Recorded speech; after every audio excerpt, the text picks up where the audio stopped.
dogmatic belief, so there is no reason to share, to share a growing intellect with a person who has these dogmatic beliefs. But she is ontologically false, and I have nothing to say. Well, it's not like we're trying to fucking convince people that if you flap your arms hard enough, you can fly. We're just saying that there's probably a God. There's a really good chance there's a God, everybody. There's a really good chance there's a God. Yes, you're absolutely right. Even if, you keep religions aside and think from your mind only, then still, yeah, you would find fair amount of chance, like more than 50%, that there must exist some sort of higher being or supernatural. And the study shows that. So I don't think there is any sort of there has to be a discussion, in fact, on this issue because the study revealed that human beings have this innate tendency of believing in some higher being, higher supernatural is what they say. So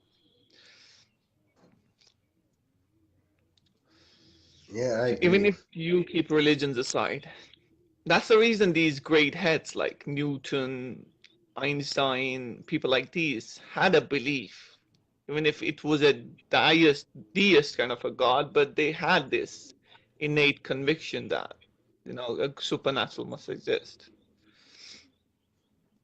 Yeah, I agree. Um, I think the smartest minds come to the conclusion that, well, there's probably a God. It's 50-50. It's yes or no. It is or it isn't. And I lean to the side of there is a God. There, I know there is. It's not that I know there is. I don't Brother, believe it's in an there innate not being a God.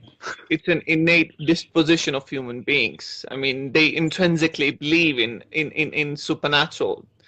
Justin Barrett, Professor Oliver Petrovich, Professor Daniel, not Daniel, Deborah Kellerman, they are the leading scientists, I believe, anthropologists, and they have come to the conclusion that human beings have this innate tendency of believing in higher being, right?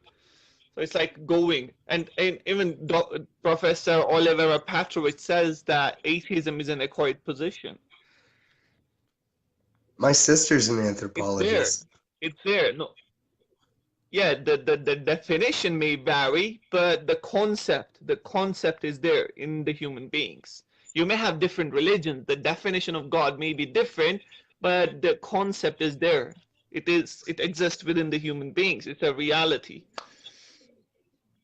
Yeah, man, because I think if nobody told anybody about a religion or about God, I think most people would come to that conclusion on their own. I think most That's people would be exactly like, what that's exactly what people like Anaximander, people like Plato, people like Aristotle, these great heads came, right? That's where they arrived at. Aristotle didn't had any revelation. Plato didn't had any revelation. Neither did Anaximander. But they found using their intellect that there must exist a God. The definitions varied, like Plato believed in a different God than Aristotle believed in. But the point I'm trying to make is like, they kind of came to the conclusion and, you know, had a belief that there must exist. Aristotle called him an unmoved mover. Plato called him the demiurge, right? He called the god of goodness. He called it a demiurge. But these people didn't, had any revelation yet, came to the conclusion that there must exist supernatural being. I think if So most people, I would say most people that don't believe in gods or a God or a savior or anything like that, I think most of them have had something very bad in their lives happen to them and they're you're perfect. unwilling to. You're perfect. You're perfectly right. That's why I called most atheists misotheists, not atheists. What's that? Like they hate God, they don't. It's not that they don't believe in God, they kind of hate him because of the experience, some sort of bad experience they have had in their lives, right? Like you said. Why don't they want to own the bad experiences? The bad It's a experiences cop-out. in my life have made me who I am. And like, I don't regret the bad experiences. Like, yeah, sure, I wish a lot of them didn't happen, but they've made me who I am today, and I wouldn't be who I am today And that's without the life. good and the bad. And that's life, you know? If you wouldn't have badness, then how come you would know if there is any sort of goodness in this planet, right? I mean, it's just a reality. That's how it works. If you had nothing to confront, then how would you win, right? You have to have something to confront which you can defeat and then win, right? And if you didn't have that, then winning is just nothing, right? You can't have winning. You can't have the concept of winning on this planet. Oh, Rommel has some sarcasm for us. He said, "So I hate fairies and flying unicorns." A flying unicorn is called a Pegasus, just for the record. And fairies wear pink and call themselves men. It's more than that, Rommel.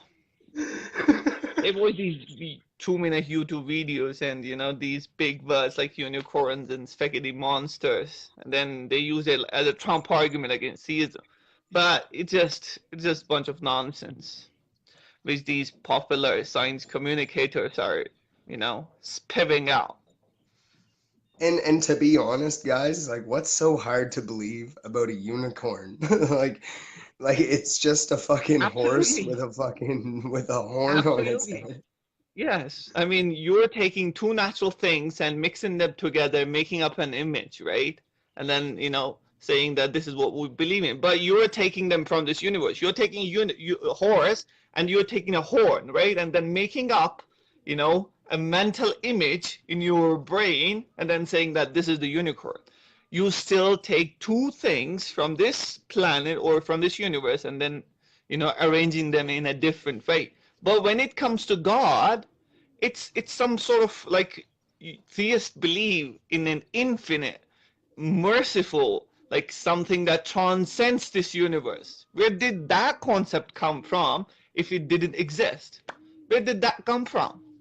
Where did this transcendent, unlike his creation, infinitely merciful, infinitely loving, infinitely great, infinitely majestic concept come from? Where did it come from? That's the reason I believe that it's there within you. It exists within your body. All you have to do is to break the shackles of this materialistic approach, yeah, and then and have an abstract mindset and see the reality. Like for example, like my sister, she's an anthropologist. She taught Mhm. her kids that monsters don't exist, that only people are monsters, that the real monsters exist within inside us. But I would go a step further, and if my child ever asks about monsters, I'll say, yes, monsters exist, but they don't exist under your bed, they exist under the ocean. Because fucking deep sea fish are fucking scary, man.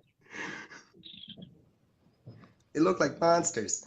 So like if you take all the concepts of all these creatures in reality, fairies and unicorns are not a good metaphor to use for the impossible because a unicorn is Absolutely, completely possible and so is a fairy. absolutely, absolutely.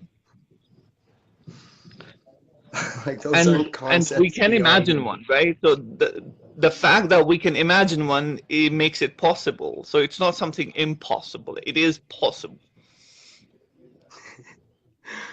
Hey, Jones Benjamin is watching. What's going on, brother? I have to go, brother. I had a very short time, so I gotta go for All work. right, sweet dude. I gotta poop so bad. Oh I'll my talk to you goodness. later. Okay, brother, it was fantastic talking to you then. Do your work easily, right? All right. Take care, mate. See you later, bro. See ya.